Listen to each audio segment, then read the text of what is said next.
ఈ వారం మీనరాశి వారికి సాధారణంగా అనుకూలంగా ఉంటుంది. ఉద్యోగంలో కొత్త అవకాశాలు లేదా బాధ్యతలు వచ్చే అవకాశం ఉంది. వ్యాపారంలో ఆదాయం మెరుగుపడుతుంది.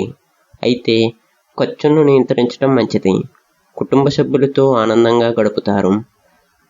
కొంతకాలంగా నిలిచిపోయిన పనులు పూర్తయ్యే అవకాశం ఉంది. ఆరోగ్యపరంగా చిన్న చిన్న అలసట లేదా ఒత్తిడి ఉండవచ్చు. తగినంత విశ్రాంతి తీసుకోవటం మంచిది.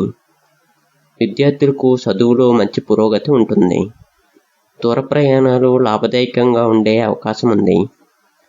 స్నేహితుల సహకారం లభిస్తుంది. కలిసి వచ్చే రంగు పసుపు. కలిసి వచ్చే సంఖ్య 3. కలిసి వచ్చే రోజు గురువారం. ప్రతిరోజు ఉదయం శ్రీ మహావిష్ణువు లేదా శ్రీ దత్తాత్రేయ స్వామిని పూజించడం మంచిది. ఓం నమో నారాయణ అనే మంత్రాలను 108 సార్లు జపిస్తే మానసిక ప్రశాంతతతో పాటు కార్యసిద్ధి కలిగే అవకాశం ఉంది.